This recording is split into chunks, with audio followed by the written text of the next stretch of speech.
इस कार्यक्रम के पुण्यार्चक हैं श्रीमती सविता, हरीश कुमार जैन अजमेरा, श्रीमती निमिषा, प्रियंक जैन अजमेरा, श्रीमती अंकिता, मयंक जैन अजमेरा, श्री शुभम जी, श्रीमती आस्था जैन, आदिश, तीर्थ विशुद्धि, चंद्रा स्वीट्स, अशोका गार्डन, भोपाल।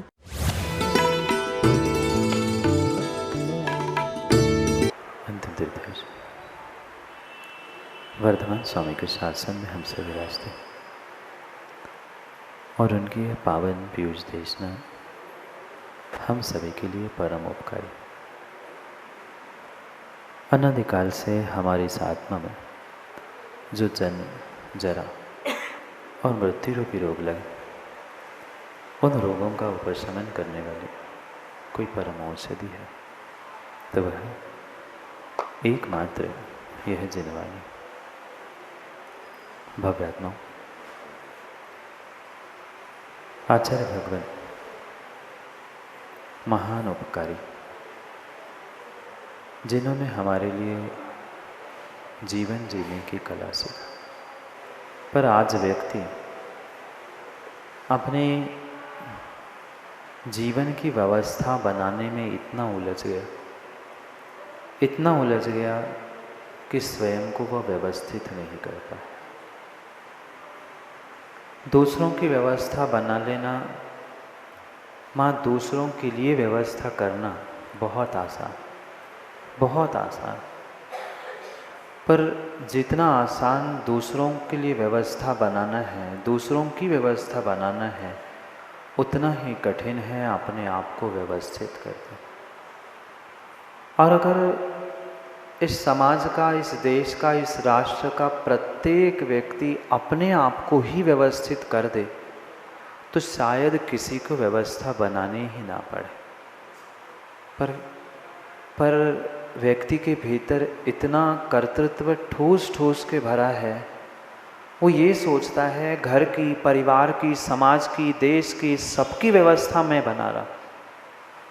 ये ध्यान रखना व्यवस्था आप बनाने के लिए निमित्त हो सकते हो, पर उसको व्यवस्था मिल पाए नहीं मिल पाए, वह व्यवस्थित हो पाए नहीं हो पाए, ये उसका व्यक्तिगत पुण्य पाप है।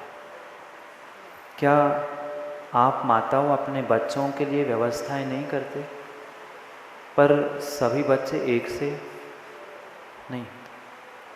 आप दोनों बच्चों के लिए, सभी बच्चों के लिए एक सी व्यवस्था कर लेना, पर उन संतानों का, उन बच्चों का, उन बेटियों का जैसा पुण्य पाप होता है, उनके साथ वैसा ही होता है। चाहे गुरु शिष्य संबंध हो, माता पिता और बेटे का संबंध हो, कोई मुखिया, कोई घर, समाज, कोई भी संबंध हो, सर्वत्र यही सत्यता है कि व्यवस्थित अगर व्यक्ति स्वयं हो जाए तो किसी को व्यवस्था बनाने की आवश्यकता ही नहीं। पर व्यक्ति भूल जाता है कि पुण्य पाप हर व्यक्ति का अपना अपना है, और ये सत्य को भूलने के कारण से ही पुनः कर्तृत्व भाव में आकर अपनी व्यवस्था छोड़कर दूसरों की व्यवस्था बनाने में लग जाता है। पहले तीर्थंकर, इस युग के पहले तीर्थंकर भगवान आदिनाथ स्वामी भी कुछ समय के लिए भूल चुके थे। दूसरों की व्यवस्था बनाने के पीछे किसी एक से राग कर बैठे और दूसरे जीव से जो थोड़ा सा द्वेष परोक्ष रूप से उद्घाटित हुआ था, स्वयं की व्यवस्था बिगाड़ने के लिए पर्याप्त था। क्या कमी थी? नहीं थी। पर एक छोटी सी भूल, दूसरों की व्यवस्था बनाने के पीछे, प्रजाजनों की व्यवस्था बनाने के पीछे जो कहा जाता है कि उन्होंने मूसिका लगवाया, वह मूसिका दूसरों की व्यवस्था के चक्कर में स्वयं को अव्यवस्थित कर चुका। आज चाहे मंदिर हो, घर हो, परिवार हो, कहीं भी खोज के रख लेना, जीव स्वयं को व्यवस्थित करने की जगह दूसरों की व्यवस्था बनाने में दिन रात जुटा है। कब तक दूसरों के व्यवस्थित करते रहेंगे? माँ कब तक दूसरों को व्यवस्थित करते रहेंगे? एकाध जीवन नहीं, मैं कहता हूँ जीवन के कुछ समय तो हम अपने आप को व्यवस्थित करने के लिए दे। पूरा जीवन बीत गया, कोई घर परिवार के लिए, कोई समाज के लिए, कोई देश के लिए, कोई धन कमाने के लिए बस व्यवस्थाओं में जुटा है। कितनी व्यवस्था, सुबह से लेकर शाम तक, शाम से रात तक पूरा दिन निकल जाता है, इसकी व्यवस्था कभी उसकी व्यवस्था, पर व्यवस्था व्यवस्था व्यवस्था करते हुए हमने अपनी स्वयं की आत्मा की व्यवस्था को चौपट कर दिया। कुछ समय हमें अपने आप को भी व्यवस्थित करने के लिए देना होगा। कुछ समय मुझे अपने आप को व्यवस्थित करने के लिए देना होगा, तभी मेरा कुछ काम हो पाएगा, अन्यथा होने वाला नहीं है। क्योंकि ये ध्यान रखना लोक की व्यवस्था भिन्न है और आत्मा की व्यवस्था भिन्न है।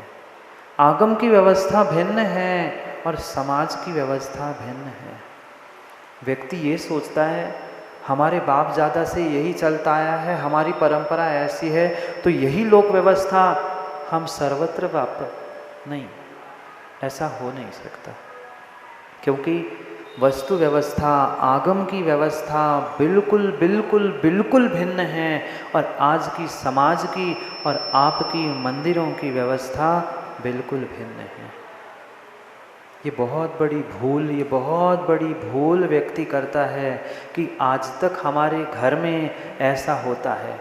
यही कहता है ना, चाहे सास हो, आने वाली बनने वाली वह बहू हो, चाहे कोई मंदिर, कोई घर, कोई स्थान हो, सबकी एक ही रट होती है, हमारी तो परंपरा ऐसी है। मैं पूछना चाहता हूँ अनिल जी, कौन से आगम में आचार्य भगवंतों ने ये आज की वर्तमान की व्यवस्थाएं लिखी है? कहीं नहीं मिलेगी, कहीं नहीं मिलेगी। अगर आगम को खोल के देखे, तीर्थंकर के वाणी का अध्ययन करके हम समझने का प्रयास करें, ये जितनी भी आज की मंदिरों की, वेदी की, घर की परंपराएं, व्यवस्थाएं बनी हैं, वह बिल्कुल आगम के विपरीत है, बिल्कुल आगम के विपरीत है। आगम में हमारे आचार्यों ने और तीर्थंकर की दिव्य ध्वनि में कुछ और ही व्यवस्थाएं थी। वह वस्तु व्यवस्था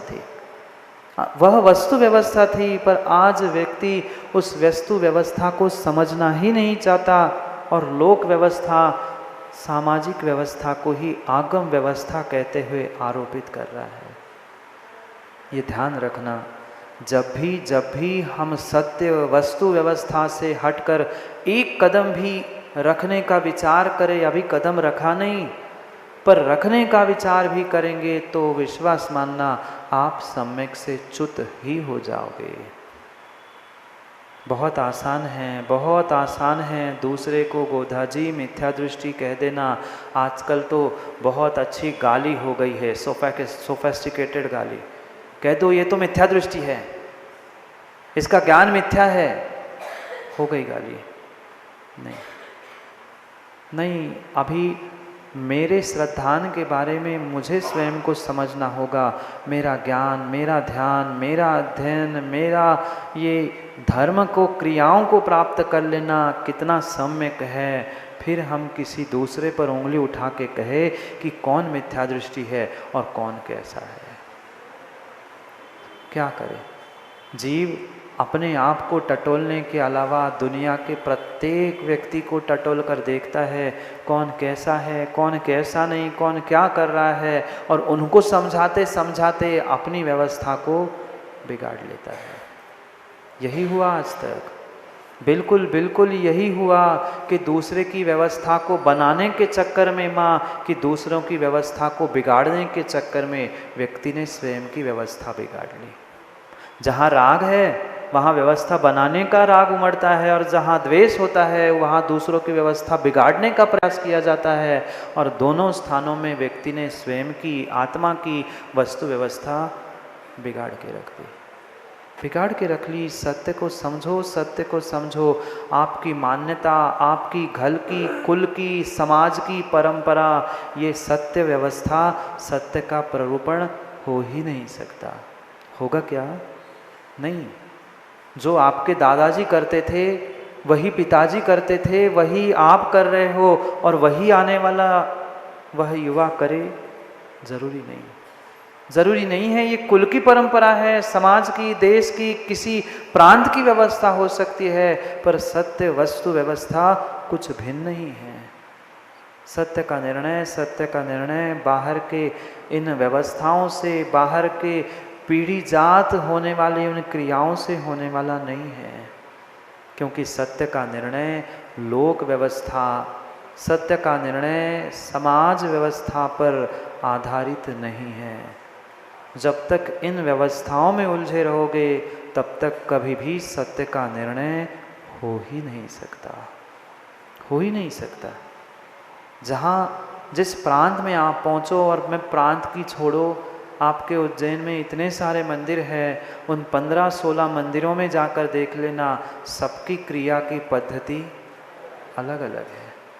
सबकी क्रिया की पद्धति अलग अलग है। जब एक स्थान, एक प्रांत, एक नगर में, और एक नगर में नहीं, मैं तो कहता हूँ एक मंदिर में भी अगर 3-4 वेदियाँ है ना, प्रत्येक वेदी की व्यवस्था अलग अलग है। कोई पहले नमोकार पढ़ता है, तो कोई विनय पाठ पढ़ता है, तो कोई कुछ करता है, कोई कुछ करता है। ये वस्तु व्यवस्था नहीं। मैं बाहर की क्रियाओं में उलझाना नहीं चाहता हूँ। जैसे भगवान कुंद स्वामी भीतर तक पहुँचाना चाहते हैं, मैं भी आपको वही ले जाना चाहता हूँ, पर इसका निर्णय पहले होना चाहिए कि ये बाहर की व्यवस्था मुझे व्यवस्थित करने वाली नहीं है, मुझे व्यवस्थित करने वाली नहीं है। मुझे अगर व्यवस्थित होना है तो इन सभी से परे होकर अपनी स्वयं की आत्मा की व्यवस्था जो आगम में लिखी है वही सत्य है, उस पर श्रद्धान विश्वास करते हुए मुझे एक कदम आगे बढ़ाने की आवश्यकता है। पर हम जानेंगे कैसे? बहुत बड़ी विकट समस्या आज सभी श्रावकों के पास है, सभी श्रावकों के सामने है। कल ही एक माँ प्रश्न पूछ रही थी सम्यक समाधान में कि महाराज जी, वो त्यागी आए थे, उन्होंने कहा ये नहीं चढ़ाना, वो आए थे, उन्होंने कहा ये नहीं करना, आप कह रहे हो ये करना, अब हम करें तो क्या करें? ये बहुत बहुत बड़ी विडंबना आज समाज के सामने। आज कोई आता है, कोई कुछ कह जाता है, कल कोई आता है, कुछ कह जाता है, करे तो क्या करे, करे तो क्या करे?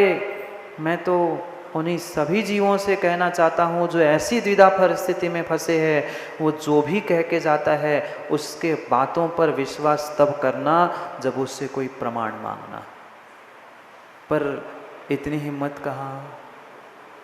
हिम्मत की बात नहीं है जिनेंद्र जी, ये तरीका होता है। तुम 50 लोगों के सामने खड़े होकर पूछोगे तो तुम्हारी बदनामी होगी, पर विनय से जाकर जिनने आपसे बात कही है उनसे धीरे से कहते, भगवान व्रती जी, त्यागी जी, आपने कह तो दिया, सबके सामने हमने सुन भी लिया, पर कृपा करे इसका प्रमाण अगर मुझे प्रदान किया जाए तो मैं भी अपने जीवन में इसके साथ बदलाव करते हुए अपने आप को व्यवस्थित कर लूँ।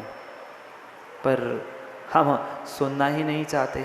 ये आदत पुराने से, बचपन से ही हो चुकी है। अनिल जी क्या करे, गंगा गए गंगादास, जमुना गए जमुनादास। जो आता है बजा जाता है, हम उनकी जयकार करते, तालियां बजाते, हो गया, वे गए हम भी गए। नहीं, कभी किसी की सुंदर वक्तृत्व भाषा को लेकर, बहुत अच्छे बोलने वाले वक्ता को सुनकर कभी प्रभावित मत हो जाना। वो तो चंद मिनटों में तुम्हें प्रभावित कर लेगा। बहुत सुंदर भाषा बोलकर जीवंदर जी जैसे है, वे सुनील कासलीवाल जी बहुत अच्छी बातें तो देना जानते हैं, पर अच्छा वक्तृत्व होने से सत्य का निर्णय हो जरूरी नहीं है। कोई भी कुछ बात आगम की व्यवस्था है कह के कह जाए तो सबसे पहले उनसे कहना, भाई साहब पहले मुझे प्रमाण दिखाओ। मुझे आप पे श्रद्धा नहीं है, पर मैं और श्रद्धान को बढ़ा दूँ, मैं अपनी सम्यक दर्शन को, अपने श्रद्धान को और प्रगाढ़ कर दूँ, इसलिए मुझे प्रमाण की आवश्यकता है। और प्रमाण आपके पास नहीं है तो क्षमा करना, मैं आपकी बात को मान नहीं सकता। क्या करे? बाबा वाक्यम प्रमाणम, बाबा वाक्यम प्रमाणम में हम आज तक जीते आए हैं। क्यों? क्योंकि हमने कभी अध्ययन करने का प्रयास ही नहीं किया। जो आके जो पढ़ा के जाता है हमें वही सत्य लगता है। कभी तो पढ़ने का, कभी तो ज्ञानाभ्यास करने का प्रयास करो। आगम, इतना आगम, इतना आगम, इतना आगम हमारे आचार्य भगवंतों ने लिख के रखा है। उनके ऐसे ऐसे उपकार हमारे ऊपर है कि उन्होंने तुम्हें श्रावकों को कहीं भीख मांगने की आवश्यकता ही नहीं छोड़ी। हाँ, कह सकते हैं आज के गोधा जी जैसे तथाकथित तत्वज्ञानी जीव कि आचार्यों को क्या पड़ी थी श्रावकों की क्रिया कहने के लिए। इतनी बात लिख दी है गोधा जी कि एक श्रावक अपने दांतों को साफ कैसा करे, दांतों कैसे की जाए, वो भी कला आगम में आचार्यों ने लिखी। क्यों लिखी? क्या उनको समय नहीं था सामायिक करने का? क्या उनको शुद्धोपयोग में जाने से फुर्सत नहीं थी? क्या था, क्यों उन्होंने लिख लिया? वे तो अपना स्वयं का कार्य कर ही रहे थे, पर मेरा श्रावक किसी दूसरे के सामने भीख मांगने ना पहुंच जाए कि दातून कैसे की जाती है, शरीर की सुरक्षा कैसे की जाती है, इसलिए श्रावकोचित क्रिया भी हमारे आगम में आचार्यों ने विधिवत लिखी है। पर उनके उपकारों को पढ़ने का समय किसके पास है? पढ़ना नहीं चाहता, ना पढ़ाने वाले पढ़ाना चाहते हैं, ना पढ़ने वाले पढ़ना चाहते हैं। सुनने वाला भी अपनी प्रशंसा सुनना चाहता है और कहने वाला भी अपनी प्रशंसा की बात कह के चला जाता है। विरले ही स्थानों में जिनेन जी ये आगम की गाथाएं पढ़ाई जाती है। विरले ही स्थानों में आगम की गाथाएं पढ़ाई जाती है। सास बहू की कहानी, किस्से, चुटकुले सुना लिए, तालियां बजा ली, बहुत हो गया प्रवचन। ये आगम नहीं है। आगम तो भगवंतों ने, आचार्यों ने जो हमें प्रदान किया है वह वस्तु व्यवस्था को समझते अपने आप को व्यवस्थित करना, यही अध्ययन था। पर कितना पढ़ पाए? नहीं पढ़ पाए। माँ कठिन है करते करते आज तक आगम को हमने अछूता रख दिया। कैसे करेंगे, कैसे पढ़ेंगे? नहीं, धीरे धीरे पचाने की शक्ति बढ़ती है। वह 1 साल के बालक को, 6 महीने के बालक को आप बाटी खिला दो, वो कभी नहीं पचती।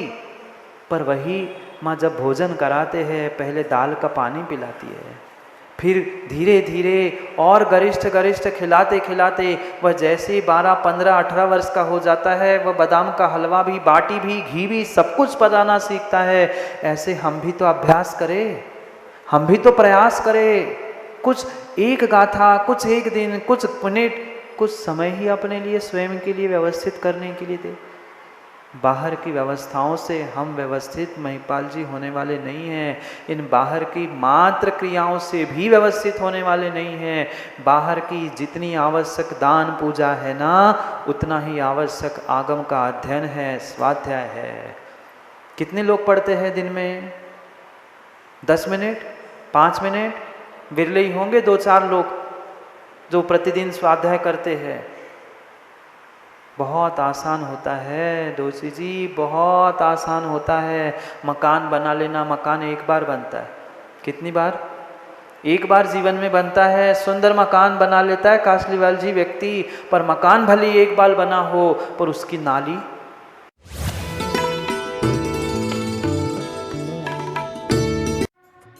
इस कार्यक्रम के पुण्यार्जक थे श्रीमती सविता हरीश कुमार जैन अजमेरा, श्रीमती निमिषा प्रियंक जैन अजमेरा, श्रीमती अंकिता मयंक जैन अजमेरा, श्री शुभम जी, श्रीमती आस्था जैन, आदिश तीर्थ विशुद्धि, चंद्रा स्वीट्स, अशोका गार्डन, भोपाल।